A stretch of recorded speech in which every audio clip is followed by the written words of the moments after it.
we're in the next session now. Um, so this next session is focused on methods for innovating funding mechanisms for eco-restoration beyond carbon. And so looking at how we can look through a more complex lens beyond some of the carbon tunnel vision that John just alluded to, but kind of working with and through existing systems and then modeling a new paradigm that's possible there. And so we have a handful of folks who are in this room who we've teed up to hear particular perspectives from. But I know there's so much wisdom in this group at large. And so we're going to open it up and make it pretty participatory here. This is meant to be a dialogue. And so before we dive in, I'm just going to thank again our co-conveners for Open Future Forum, the American Sustainable Business Network, Bluefin Investment, Eco-Restoration Alliance, El Puente, Global Unity, the Guild of Future Architects, Heartland P5, Imagine World, the Institute of Ecotechnics, Intergen Family, Kinship Earth, North Carolina Agricultural and Technical State University, Partnerships for Change, Pro-Social World, Reconsider, Toxic Free Future for Our Children, and the Triangle Foundation. And at that, for this session, we do have a Miro space that is set up. So I'm going to pop that into the chat in just a moment here. All right. Oh, that is.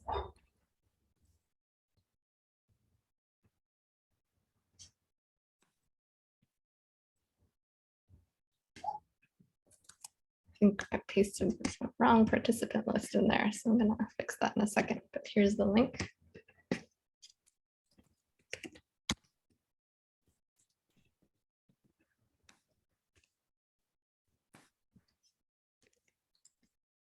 I'm just going to quickly swap that out. And so in the space, there is a section for hellos. And so if you would like to be recorded that you're in the session for any follow-up specific to this session, although we'll also be saving the chat and have the list for follow-up to the full forum, do feel free to introduce yourself with any kind of introductory links in the Miro space in that little section labeled hello.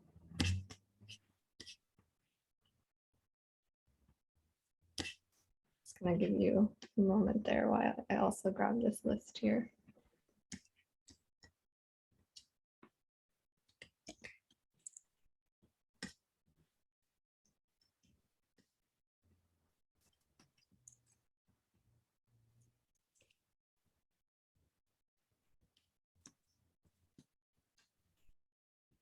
And where I wanted to start here actually was first in hearing from some of the solutions in the room. We have some funding folks in the room as well that I'm going to call upon in a moment. But I wanted to start with a little go around of those that are working on ecological solutions that have been pursuing funding perhaps for decades even. I wanted to just hear what are some of the biggest challenges that you're running up against right now, and to open the floor to some practitioners first, and then we're going to get into the dialogue around funding. So feel free to raise your hand, either digitally or physically. You can wave. I'd love to hear some of the experiences that are being brought to the table. Yeah, George. I think one of the biggest problems that I don't hear very many people knowing about and talking about is underwater munitions. Since 1910, we've been dropping old munitions into the ocean. The casings are now corroding, and chemical, biological, radiological, and conventional munition guts are leaching into the ecosystem and very, very toxic and dangerous.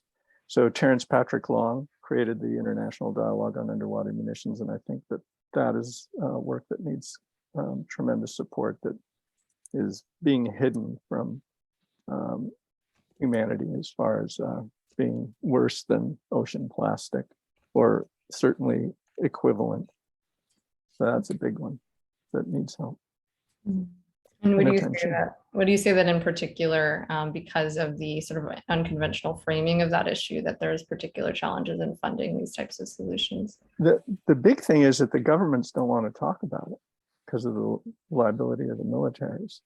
And so even though Terry's been pushing on this for 18 years, and he's an experienced munition guy, lives in Nova Scotia and has worked with the Canadian military to diffuse munitions on land, and that's what got him into the ocean issue. He can't talk about this at the in some of the conferences because it's too big an issue, and the governments just don't know what to do with it. So it's been held back from public attention and effort. Thank you. Anyone else want to share any particular challenges you're facing, or maybe anything that you haven't heard in some of the other funding focused sessions that we've had this week that you want to bring to the fore? I'll just do this for a moment.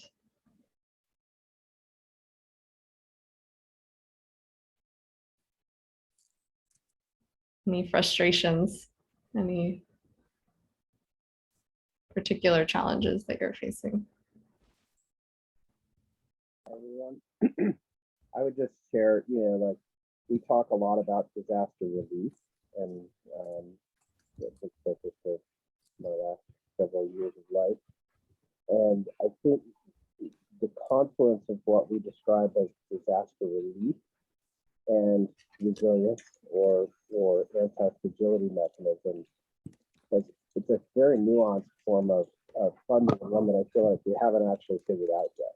Caitlin and I have often had the conversation of, who's the people who really pay when the shit hits the fan? It's the insurance companies and the reinsurance companies, and so maybe they're the ones we need to have in the room if we want to talk about real mechanisms to reduce that fragility. But I think it's so much focus is on this sort of like ESG or philanthropic, and actually the mechanisms of creating meaningful impact for the waves that are coming at us. That piece I think is acute and actually almost impossible to figure out how to talk about. Right? So, if that makes sense. But Thanks, Kevin. And sorry, everybody, that Miro did not have the proper permissions on it. And so I've just pasted it again, and you should all now be able to access the Miro board thanks to those who flagged it in the chat. I want to hear just another perspective or two here before we kind of do a round of some folks that are doing work in the funding from the funder perspective. And I want to voice too, I think something that came up yesterday, I know, is that sometimes there are these challenges in even that construct. The folks are either working on solutions or they're funding solutions. And I think that that's a very big part of the challenge that we're seeing, is that it's seen as almost uncouth to be sitting on both sides of that table, when the realities are often that in order to approach either well, we need that representation to be a lot more intersecting.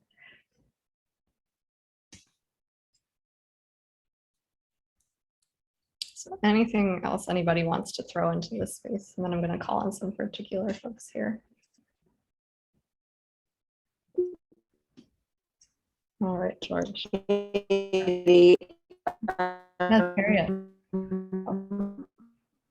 Can you hear me?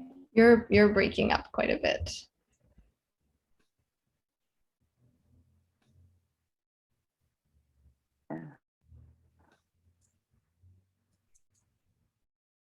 I wasn't sure if you could hear me. Yeah, we can't quite hear you, Harriet. It's breaking up quite a bit. I can, I'm gonna call, I think, on George next to just share his one more thought, and then I'm gonna pop the dial-in info into the chat too, in case you want to. Gonna mention I'm on the phone.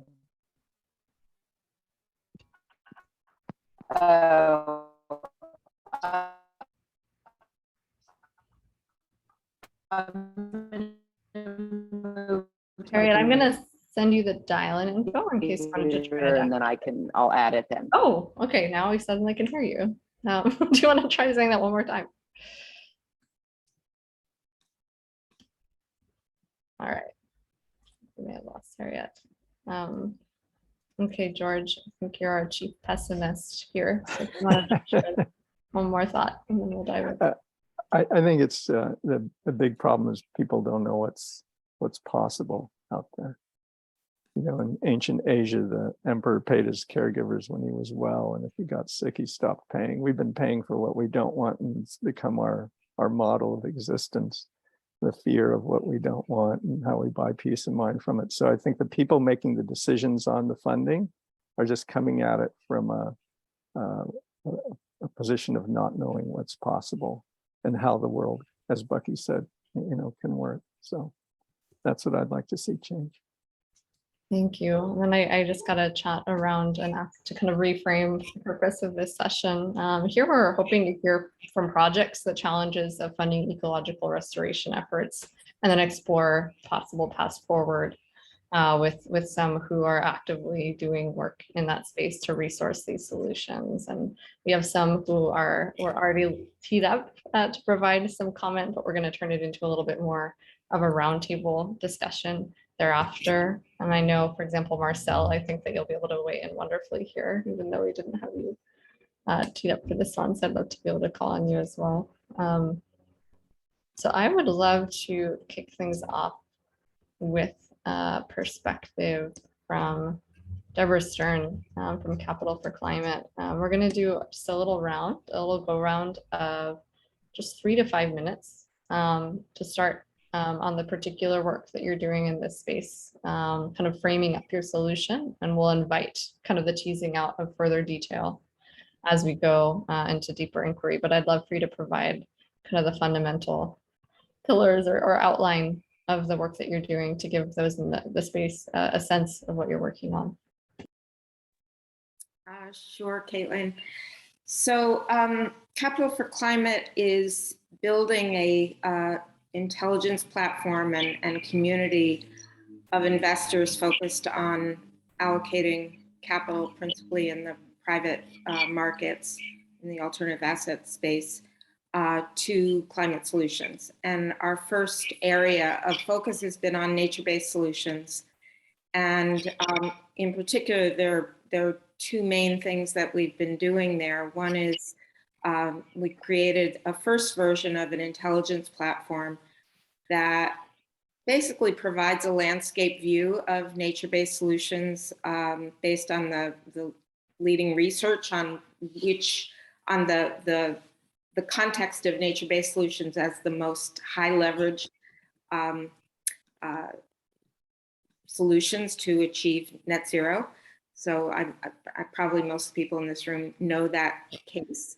And then we connect the high level case with a detailed investment thesis or an overview investment thesis on 13 of the solutions, and then connect that to centers of expertise around that and to specific funds and vehicles that are allocating private capital to those solutions. They start with blended capital funds to other PE and real assets funds. Our second pillar of work is around building a collaborative of investors, and we literally are just starting that work now. In fact, today was an initial meeting in Sao Paulo around an investor collaborative regionally based in Brazil that is focused on how to expedite allocation of capital to really ramp up nature-based solutions in the Amazon, Cerrado, and other critical biomes in the Brazil area. That work is just beginning. And I would say that, and that the aim there is really to be mobilizing billions of dollars in the next 24 to 36 months to solutions that have promise of scaling to at scale, to millions of hectares by the end of the decade for sure. And so it's really around building that ecosystem. So it very much relates to the session we just had, building that ecosystem. I will say that in response to your question about the challenges of funding, I think building this kind of infrastructure, if you will, this kind of ecosystem, both intelligence and collaborative infrastructure, we have found to be very challenging to fund that. So we ourselves are and we have been successful at early stage funding for the work that we have an ambition to do. So philanthropic funding, not. I think that's a piece too we'll need to get to in a moment, but how do we build the infrastructure that's not wrapped up in the interest? I think that governance piece is so critical as we look at what funding we apply where, and I think that the emergence of nature-based assets in a way that's non-dilutive to the projects is really essential as well. Yeah, and I'll put the URL in the chat here to the. Wonderful, thank you. And I've popped some links into the Miro as well. And folks in the background, feel free to start to drop things in. And Harriet, wonderful. I'd love to loop you in a little bit. Marcel, would love to hear from you next. Yes, I want to give a follow-up what Deborah was saying. Deborah, I have a question.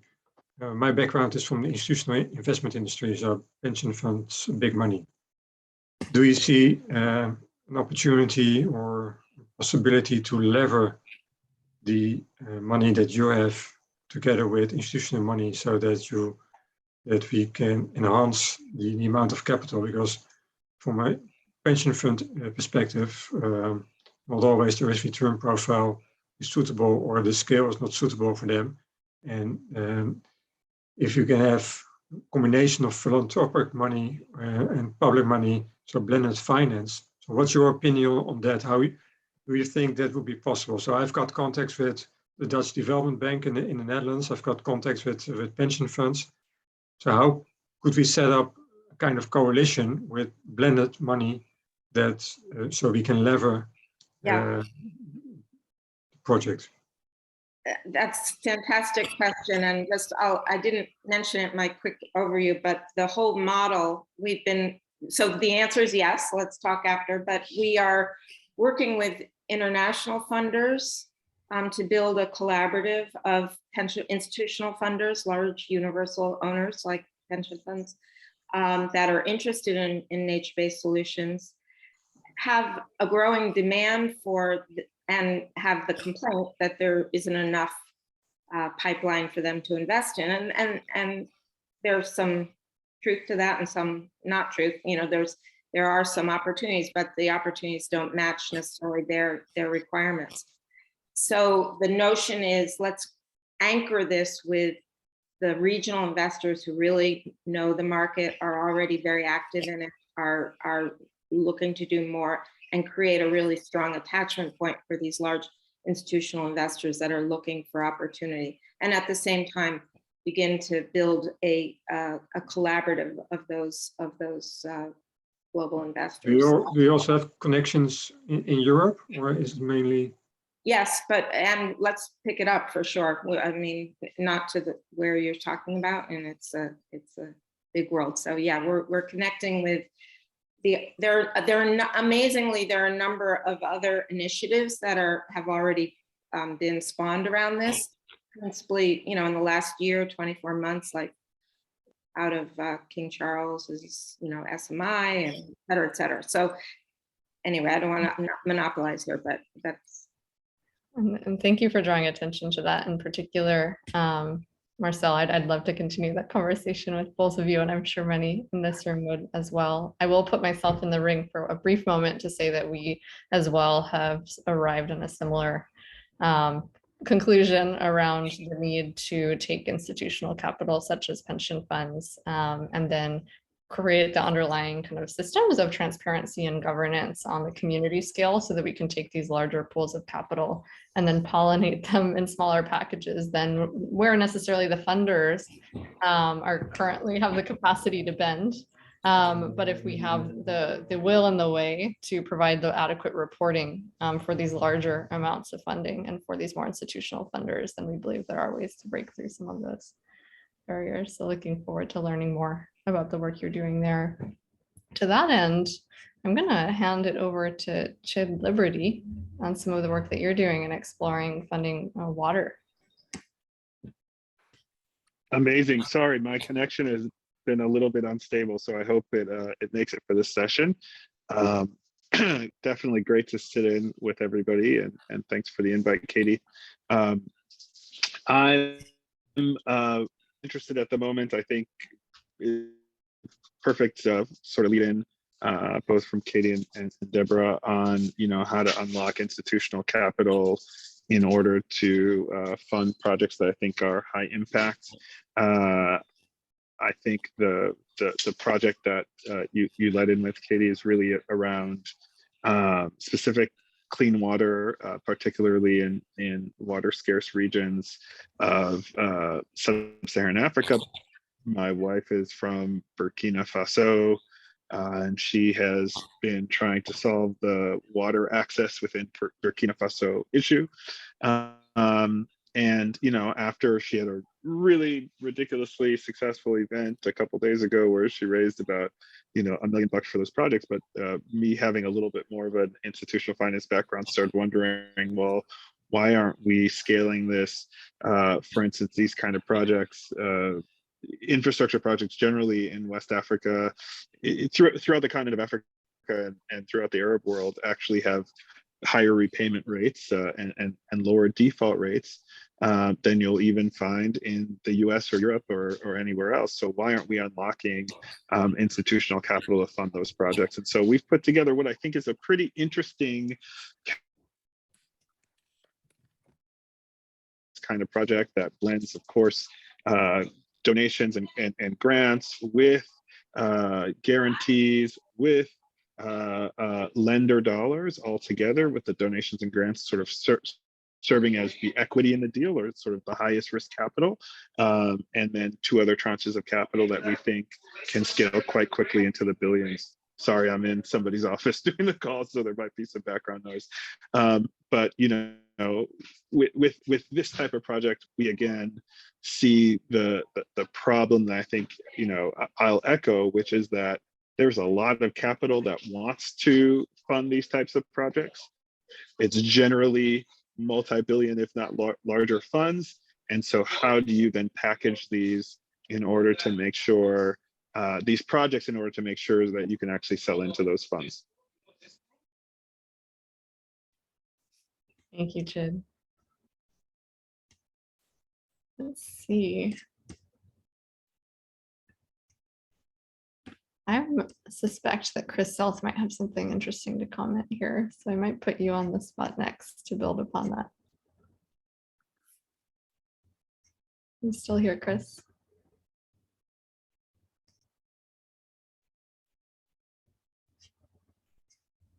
He's having computer problems, so we'll jump back over there in a moment. Okay. Sushant, I would love to hear from you next. Thanks, Katie. Good to see everyone here. I think I have more failures than success stories to share, but briefly, I founded a venture fund in Vancouver 5 years ago with a vision to basically bring crypto impact investors into the climate space. And that was largely unsuccessful for many reasons. We couldn't even get the bank account. There's all kinds of stories that I can share there. And with the crypto crash of 2018, and now it's been more difficult. So there's a lot of learnings there. But one of the things that we did do is basically reinvent our venture capital diligence process, in decision-making processes, how we close deals and all of that with a system lens.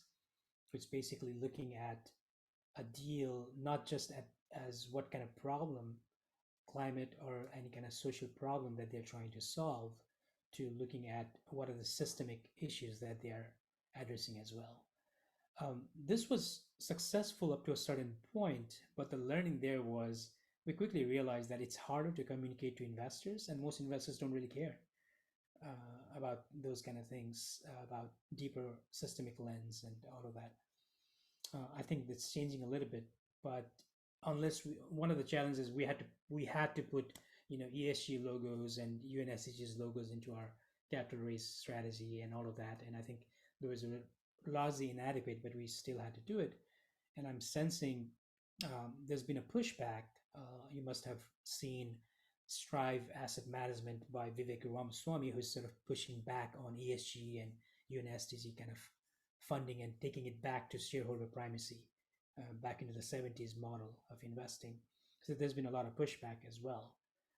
And now, given where the economy is heading, I think the cost of capital and all of that is another way to think about it there. So I see, there's a lot to share here, but I feel like, venture capital is sort of works in a certain context. We shouldn't really expand its scope to climate tech. And we need a lot more patient capital. We need a lot more innovative social finance models, completely different kind of liquidation strategy, all of those things. So that's sort of my area of work right now. I can speak more about that. And the other areas that I think is highly either dismissed or not really talked about is the relationship between, psychology and finance. So we have behavioral finance as a way of thinking about how do investors react. But there's another way. I think there's a deeper way of thinking about behavioral finance, which is an emerging field, which brings in sort of what is the relationship of investors and founders with nature, with with money and all of those things. Oh, Sushant, could you try talking a little bit closer to the screen? I think some folks are having trouble hearing you. Oh, okay. Sorry about that. Thanks. So I was briefly concluding on that thing is I was mentioning, I think, part of the challenge is many of us have already talked about it is, how do we think about our relationship with nature? How do we think about our relationship with funding and money and, our projects? That all that matters. And I think a large of work is not just about directing funding, but also addressing the worldview aspect of it. What are the worldviews? What are the deeper ontology and what are the deeper perspective are we using in our projects really matters. And in that way, so my current work is developing what I'm calling a conscious full spectrum model for financing, which takes into account not just system and cultural lens, but also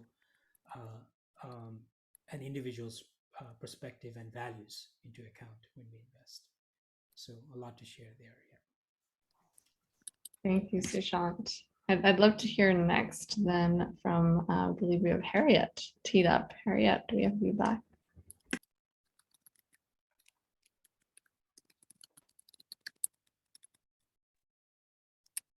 Katie, did you just call me? Sorry. Good. I couldn't hear for a minute.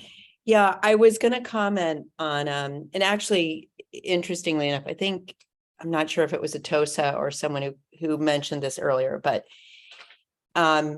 in terms of having worked at the community level and at a larger level, I find that funders really want to fund projects. They want that relationship. They want that visualization. They want that story.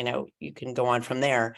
And there hasn't been the funding for the ecosystem for itself, for the structure for itself as you grow something. I mean, this is something, as I work with the Nourish Hawaii work, which is really building a systems platform that can be duplicated and used by so many others. It's hard for funders to get their brain around why they would fund something such as that, whether it's really, you're looking for philanthropic dollars rather than essentially funding, but you could actually do a different kind of structure because it could come back in different forms of funding. But I find that that's why we're not moving the needle, where there's so many great projects, but in order to collaborate better and in order to be more collective and to scale these things, the structure really needs to be funded. And people have been avoiding that. And I think as we go forward, it's in the same discussion as all this other work we're doing, is how do we work together better? But it's really the structure itself rather than, and I'm not saying that all these projects don't need to be funded. And that goes back to exactly the work you're doing, Katie. Honestly, I mean, that's what's drawing me to it, is because you're trying to figure out how to fund these projects in such a way that the data, so forth, is there, but the structure is also in place. But I do feel that there are projects out there that need that structure, need to be funded in such a way that they can get funding directly to the people who are creating the projects themselves. Thanks, Harriet. Yeah. Expand on that further. That's leading to an area I was going to bring us in a little bit, but I wanted to just throw into the ring, not to do too much hating on carbon credits in this session, even though the name kind of implied it. I think something that's come up more and more recently has been the extractive nature in which we've framed almost the labor of trees, or the labor of those that are protecting forests, as an example, are expected to do. There's been, I think, through this project focus, an increasing it's been framed as this imperative for the projects themselves to be able to justify their own financing by being able to show the future value that they'll be able to produce. And so something that, and I will admit that one kind of learning or shift that we've been going through, we kind of stepped into a lot of this work, looking at, well, how can we support existing projects on the ground, make them visible, and measure that work that's already been done? Because the initial piece that we were seeing was that there were so many incredible efforts that were already underway, but did not necessarily have access to, they didn't have market access, for example. Did not have the capacity to meet the restrictions of sometimes monopolistic ratings agencies, or they weren't individually at the scale that was required to have that market access. And so a lot of our work has been around, well, how do you measure, make visible, and then aggregate and package in a way that is market legible without forcing the projects themselves to shift their individual behaviors. But I'm starting to see another shift that I think is a shift further from where we were planning on heading, which is it really enough of a solution to if it continues to place the impetus on those trees, or on those that are actively working on those solutions to justify their continued existence? Or does our measurement of the spillover benefits of these living systems need to actually extend between rural and urban, to extend into the fact that the activities that are happening within our forests are directly impacting our cities, and vice versa? And are there mechanisms that actually need to be a little bit more, have a bit more of a transversal sort of element to them, where we can start to put the onus on clean energy, on built environments, and on some of these other projects and contexts to build up the funding in these sort of focal points, to then be able to allow us to push more unrestricted forms of funding to ecological restoration efforts, rather than always kind of focusing that justification or that labor on the projects themselves. So that's a slightly edgier territory that I've been starting to wander into recently, that I hope is clear. But just wanted to offer that sentiment of a point of transition that I think our thinking has been in. I saw your hand, Chris, and I welcome anyone else as well to tee up who shared. I believe we've heard from those that we had specifically lined up, but I know there are so many other perspectives in the room. I know you're doing so much work here at TOSA, for example. Would be really interested to hear from you. Hi, everybody. I'm sorry for my late arrival. I'm waking up in Sydney. I've been a bit exhausted, and I apologize for coming in late. Just as I want to be very succinct, if I can try, I struggle with that. My background is I've worked in the Australian investment industry for 30, 40 years. And you may be aware it's one of the biggest superannuation savings pools in the world because of government actions taken about 40 years ago. The thing about that industry is it's deeply institutionalized. And so this is what we're talking to, how to get to that type of money. And it parallels what you see in the United States. What we're seeing is a world in desperate need, and we've seen in every other space the need for disruptive players. So I think it's pretty understandable that this industry is being institutionalized, will struggle to move at the speed that we need it to move.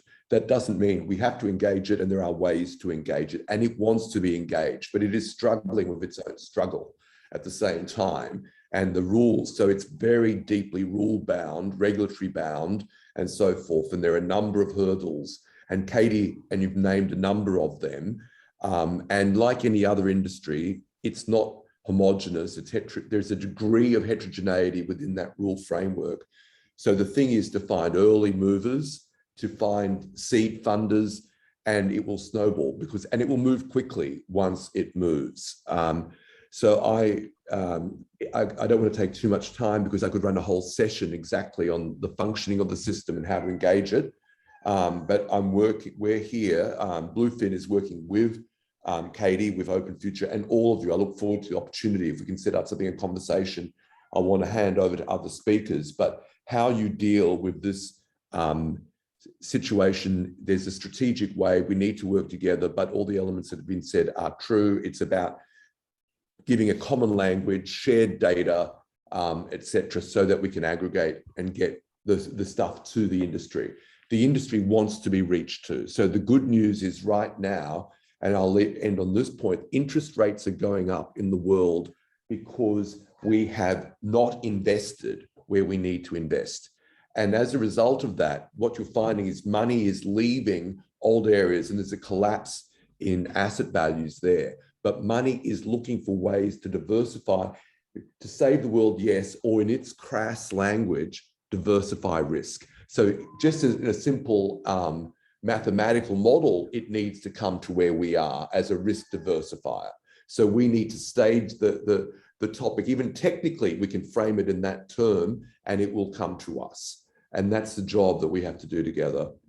So I'll pause there and hand over to other speakers. And I look forward to the opportunity to work with all of you. Thank you. Thank you, Chris. I think you pointed to a really important point of hope as well, because I think there's this common assumption that existing capital markets, for example, don't want projects to collaborate, or that there is this, and I think what's actually emerged here is the fact that it literally is a lower risk investment that yields a better return if the projects are working together, and if we are successful in the coalition building and mapping that we're speaking to.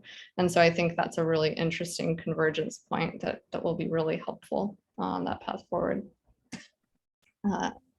We have you next, John.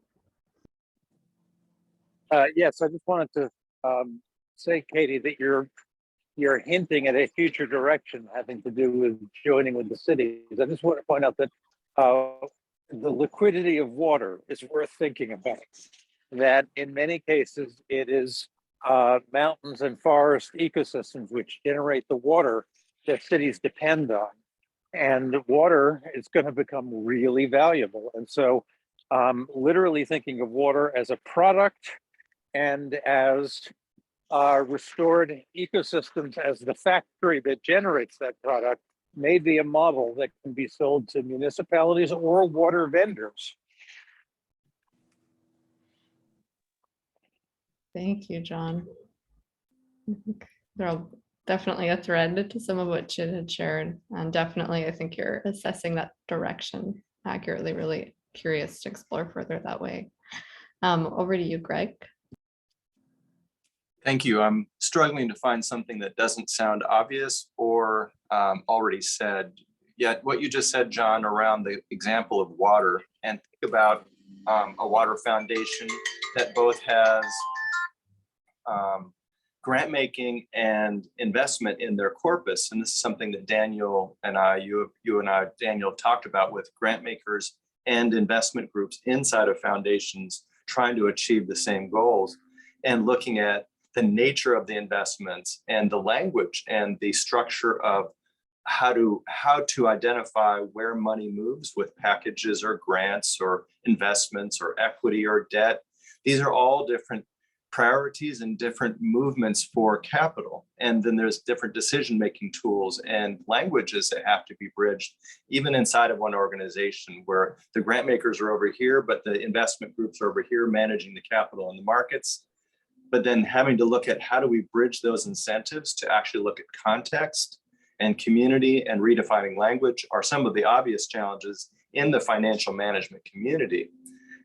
And the structure of what is available. And I think you've seen this, Katie, with the work you've done in private market platforms and the difficulty to make those investments available to all people, and what you're doing, Deborah. And I think those are all very simple inside of the language and the structure of perspective inside the financial management community that needs to be continued to build on. So I feel like, again, I don't know quite what to say, but I think we're really honing in on some of the things that you were saying, Chris and Sushant, that have to be looked at, the language and incentive and the structure of how we perceive investment and money movement. Thank you. Thank you, Greg. Natosa. Thank you, Caitlin, for calling on me. Yeah, so I think the Sacred Headwaters Initiative, that's made up of indigenous territories in the headwaters of 30 nations, offers us a huge possibility at scale. And the bioregional plan for the permanent protection of the headwaters proposes to invest around $700 million over 10 years in indigenous territories, in projects for livelihood, for conservation, for restoration, for women's empowerment, for education, healthcare, etc. And the challenge is that, partly most of the funding that is currently available is at several challenges. One is indigenous peoples currently receive less than 1% of all conservation and climate mitigation investments. Donors have made a commitment, a $1.7 billion pledge to invest in the indigenous peoples initiatives, but there isn't yet there isn't yet that hasn't shown up yet for a number of reasons, including the fact that indigenous peoples are working on setting up their own structures and systems for receiving and managing those funding. And to that and both Sacred Headwaters Initiative and a fund called Shandia, SHANDIA, are basically indigenous-led, indigenous-governed efforts to be able to channel directly funding to the territories. Let's remember that 60% of all intact forests are in indigenous stewardship, as is 80% of the world's biodiversity. So we've got to, if we're thinking about water and forests and watersheds, no better place to invest than indigenous communities. But there are some challenges. A lot of what's happening right now is project developers with funding coming to indigenous territories looking to develop carbon projects. Every day we get calls saying, our community asked if we want to sign a 20-year contract or 10-year contract. There isn't technical support on the ground for those communities to really understand what's happening. And neither is the model ideal to be able to take commons territories that are the commons, indigenous collectively held territories, and restrict them to project developers as assets on a balance sheet, while we've tried to figure out how to give value to a standing forest beyond carbon. That is one challenge. So finding a way to give that value. We also don't want it to necessarily become transferred as a private asset. So finding the right balance of legal structures, ethical principles, and even financial mechanisms that respect this idea of the commons and support the collective, and indigenous people's rights and collectively held territories is a challenge. The other challenge is the metric. Everyone understands the carbon metric, but we are looking beyond carbon. We're looking to design a permanent protection unit, maybe 1 hectare of forest and all of its biological carbon and water and biodiversity values. And what are the ways that we can measure and basically make visible the values that by those ecological functions. So we're looking for innovative structures for doing that, for communicating that. So I invite anyone who wants to have ideas and want to share ideas to get in touch with me. I think ultimately, there's more to say philosophically. At one point, I'd love to discuss the idea of water flows around the planet, what we learn from them in a climate constrained world, and financial flows, and how money is, flowing, concentrating, becoming either scarce or deluge, and creating all kinds of havoc, the way water is creating havoc because it's basically out of balance. So that's a whole other philosophical topic we can get to another day. But thank you for this. I'm learning so much from this group. Thank you. Thank you, Atosa. Yeah, I almost made a quip in the chat around liquidity, needing to pay more attention to water. Yeah. Before we pass it over to David, I also want to pull a thread here around what you mentioned around living forests and the protection of living forests having so much value in a way that's not captured equal to the perhaps the planting of new.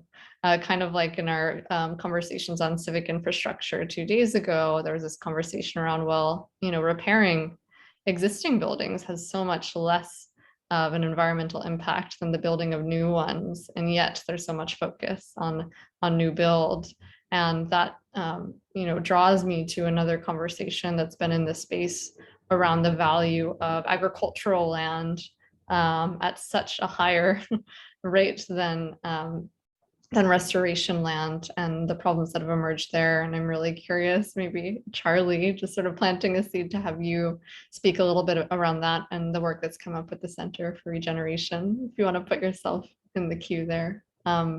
Over to you, David, first. Thanks. When I was between 12 and 16, I served on the Maryland Governor's Youth Advisory Council, and we taught kids parliamentary procedure. We taught them how to go lobby, sit with the legislators, and we were the first state in the U.S. to get a voting member on the Board of Education. We got the drinking age raised from 18 to 21. We learned as youth that we could make change very quickly. So there's another elephant in the room. It's about governance. We've seen the U.S. is divided philosophically, politically, et cetera. But there's this whole other realm out here, all these small organizations, and the whole nonprofit legal structure is set up to prevent us from being politically active. And yet that seems to be, like, I think in Australia, the tribes, the indigenous people were just given back the national parks as stewards of those lands. But we're trying to buy back all the things that really, in some ways, are held in public, should be public commons and held in that, in legislation and policy.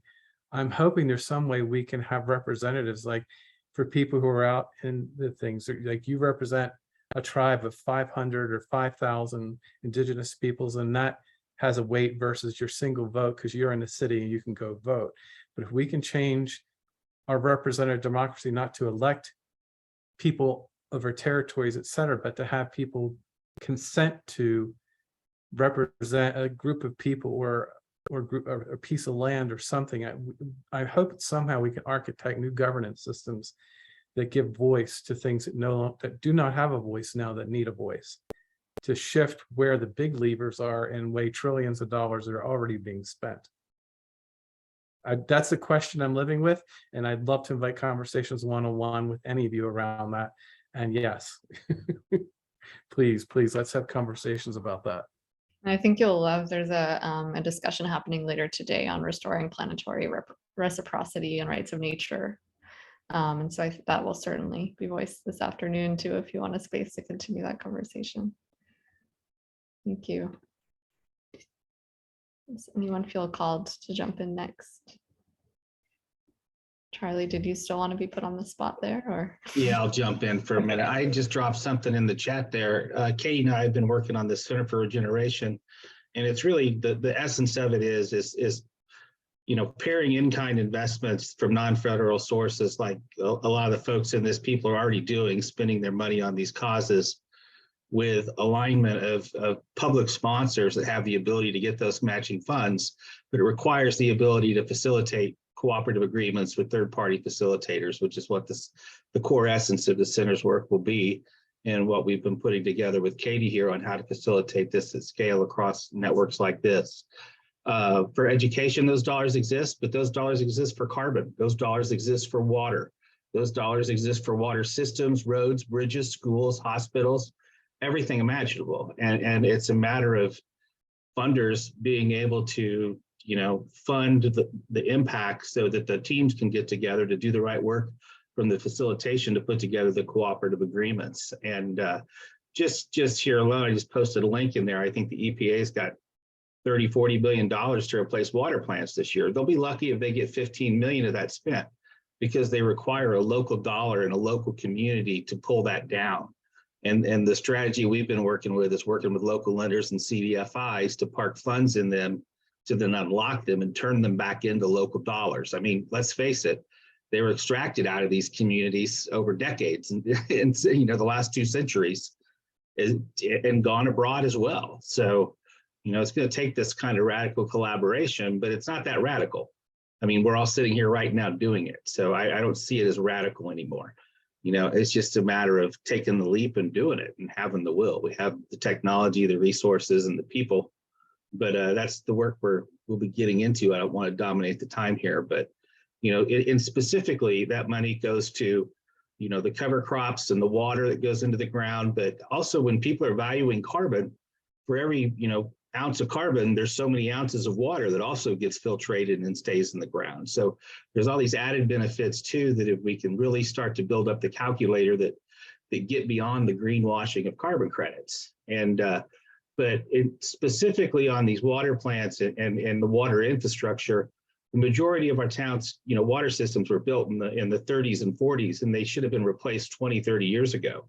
So we have the lead pipe issues, we have the sewage in the water. So this is a chance to address not just water, but solid waste, turning that into energy in ways that are industrial solutions that can last 100 years, not just wind and solar that are have to be replaced every 20 to 30. But there's some really cool long-term solutions that this is starting to unlock, and we're seeing communities move to pyrolysis. Well, someone had the gasification unit on here the other day, and you start pairing those two things together, you can really get creative with the regenerative nature of these things and scale some of these solutions. You just have to unlock the dollars and require that they use regenerative solutions and that they don't just go back to the same old extractive system, which is what happens when they finally get enough dollars in those communities to do it, because they haven't thought beyond that, or they don't have that extra 10%. They need their drinking water now, and they'll take the least amount, spend the least amount they can get to get it.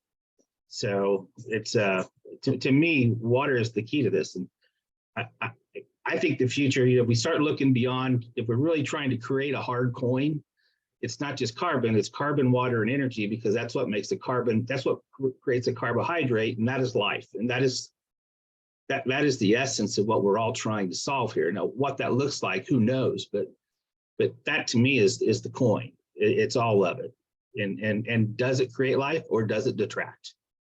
And if it detracts, we shouldn't be doing it. Thank you. Thank you, Charlie.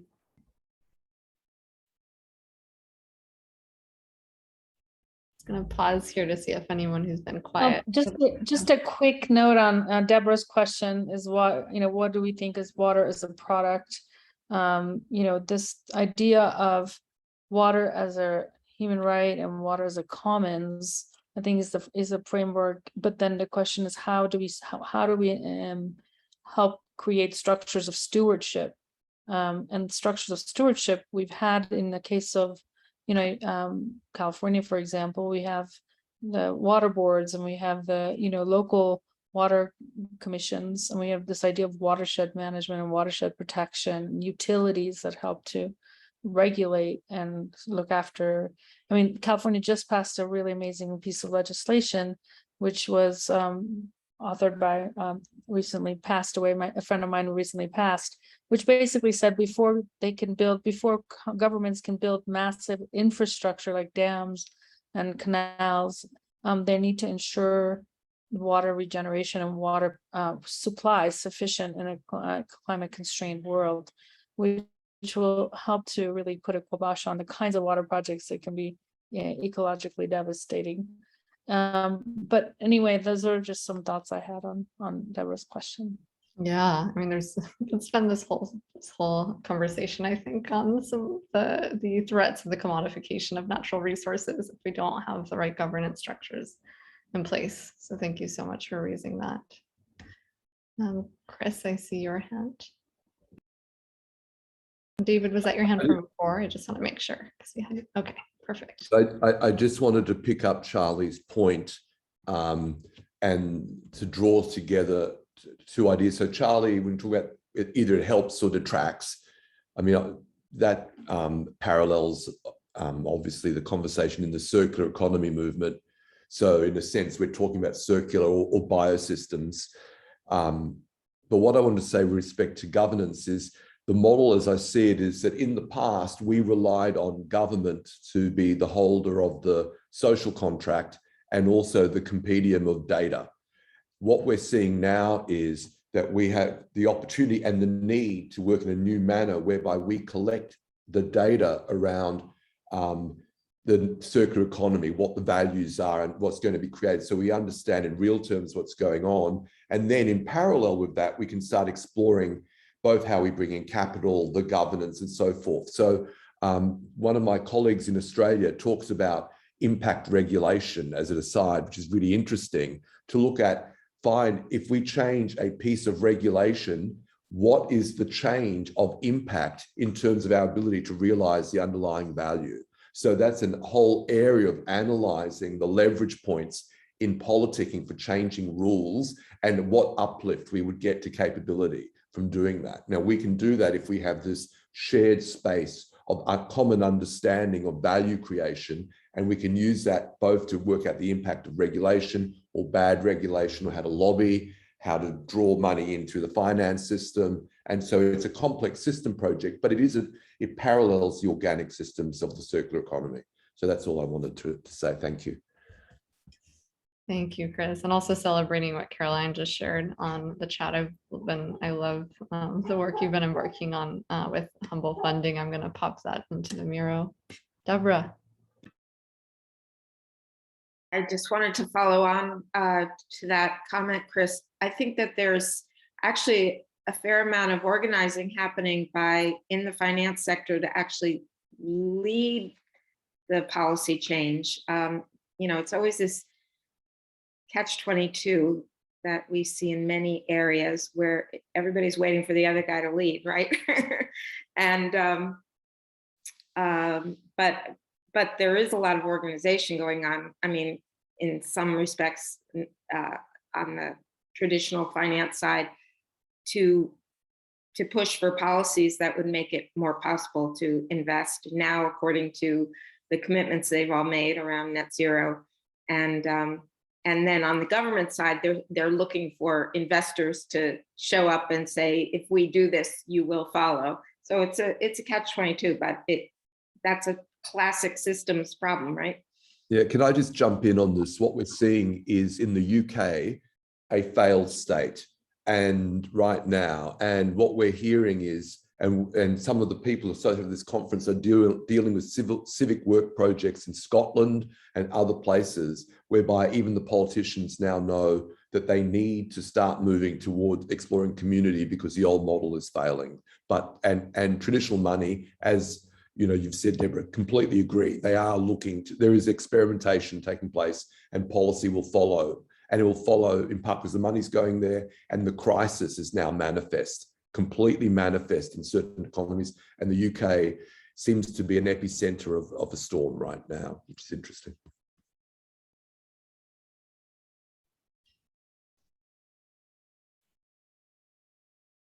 Both. John. Yeah, just to tie a few of these threads together, water is and should be a human right, as should be a safe and sound environment and all of those other things.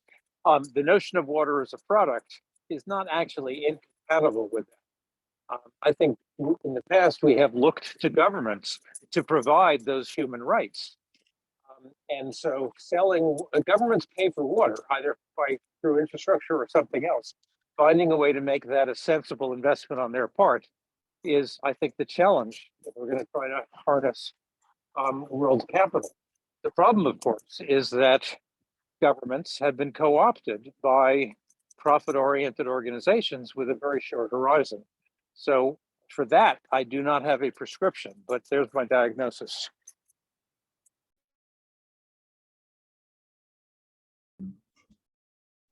Sean. Any other burning comments or building, or I can bring us in another direction? Yeah, I'd like to add what John was saying. You can also look at water in a different way. From when you add what we call green water into the system, you will lower the assets at risk enormously. So from a balance point of view, from an institutional point of view, when you restore the water cycles, you will lower so enormously your assets at risk that will benefit you, well, beyond imagination. So you don't even need to make water a product. It is when the institutional investors and the policies makers see the real value of water, because when you see the real cooling power of nature, when you see what you can do with restoring the small water cycles, increase the food, increase the livelihood, then it becomes a no-brainer from an institutional point of view to restore the water. Then you will have a very completely different view on ESG, because then what I want is that Heineken serves a real cool beer, and Unilever and Ben & Jerry serve a real cool ice cream, because then they have green water inside. Then I will do, as a pension fund, I will do the engagement with all those companies. Then I will turn around the system, because I, as an institutional investor, depend on the water, on the green water inside the system. But at this moment, institutional investors are struggling with the terminology of biodiversity. So what we are doing, we are upgrading the terminology of biodiversity towards assets at risk and make biodiversity functional in the sense that when you restore the green water cycle, you lower the assets at risk. What do you need to restore the green water cycle? You need to have high biodiverse functional landscapes. And then it suddenly starts making sense for institutional investors where to invest in, where to do the engagement, where to push the buttons at the politicians. So it's about creating a new perspective on water for the ones that are running the assets in this industry and the politics. And that's what we're doing in the Netherlands. And hopefully we get large pension funds on board, but also asset managers. So that's my cup of tea, my penny in the bucket. Why do you call that in English? Yeah. That was a really wonderful way to bring us home, I think. We have time for one or two more quick comments, and then I'm going to wrap us. Deborah. That was from before. From before. Okay. Are any of these hands fresh? Are these all legacy hands? Okay. Mine's a fresh hand. So I want to pick up Marcel's point, which is exactly right. And it speaks to what I said before about the fact that these strategies are not just absolute return, they're risk premium management strategies, which is important in financial markets. But the thing that I haven't heard yet mentioned, but should be mentioned, is insurance rates. And what we are seeing is in the insurance economy, the shift is beginning and going really fast and independent of what institutional investors want to start with. So the institutional investors look at the risk premium of their portfolio. The insurance markets marry the absolute return and the risk in the local. And so we're seeing insurance and option pricing markets beginning to start to shift this thing. And we already have now globally some funding structures in land regeneration and so forth being paid for by the change in insurance risk premium. So this thing is being activated. I just wanted to throw that in as another element of the conversation. Thanks, everyone. Thank you. Yeah, I think that there's so many projects that are underway on this call. I really look forward to continuing to intersect those, particularly some of the convening that's happening among the convening of institutional capital. You know, there was some diagramming I remember with Chris a couple, I think at this point it was maybe 2 months ago, And we were, looking at how do you convene the projects so that they can be packaged in a way that's market legible. We need convening over here. We need, underwriting. We need all of the training over here. And then boop, it was just kind of, reaching markets. And then we realized, wait a second, it's impossible for that to happen unless we have a symmetrical coordinative mechanism that's also happening on the other side. We need to coordinate the funds as well. We need for that convening to happen. And by the look on your face, Deborah, maybe you're already doing that convening. I welcome a final comment from you, and then I'll wrap us. John also has his hand up, so. I thought that was from before, possibly. It was. Anyway, I didn't share a slide, but the way that we've mapped the ecosystem and the interventions in the case of Brazil, I think is scalable to other regions, and we hope to demonstrate how it's possible. But the bottom line is that if you think about the global capital, the pension funds, and the large institutional universal owners that have made commitments, are interested, so they're over here, demand, and you think, and I do have a slide that I could show, but and then you have the risk capital stack within a region that is disorganized or maybe not threaded together. Let's just put it that way. So we can thread them together, which we started today, which was fantastic. And they surface what are their barriers to actually scaling capital, where they see the opportunities for new financial instruments, the opportunities for just market enabling interventions, et cetera, that they can do collaboratively or independently, but our focus is collaborative. And then you've got the enterprises that are actually scalable, right? So the entrepreneurs, the enterprises, meaning the pipeline that those investors will invest in. And what do they need? They need capital, but they also need enabling or facilitating or accelerating services that actually let them scale and give them the kind of innovations that are needed. In some cases, innovations that have been tried in India that could be applied in Brazil, as an example. And so we're looking at crowding those scaling solutions as well and making them accessible. So by creating an ecosystem platform that it can exist on a digital platform and also in the human relationship space, we can bring together these elements of the ecosystem to, our hypothesis is really accelerate the scaling of these projects. Thanks so much, Deborah. I think it's clear that so much of the solution is sitting in this room. I think there are many projects to continue the conversation on all together. There's a couple of country scale sort of problems and willingness to collaborate that have come to the table in recent months, and I really look forward to addressing them together. So thank you so much for this session. We are now going to transition into the next one, but we will follow up with those who attended the forum with other opportunities to continue these conversations. Thank you all so much for the work that you're doing here. I'm going to pop that Miro in the chat one last time if you want to access those resources. But then I'm going to hit stop on the recording and have Jamaica here welcome us into the next session. I'm also going to drop into the chat once more the link to join the group for the forum on the Open Impact platform for if you'd like to continue the conversation with others that were in these sessions. Thank you.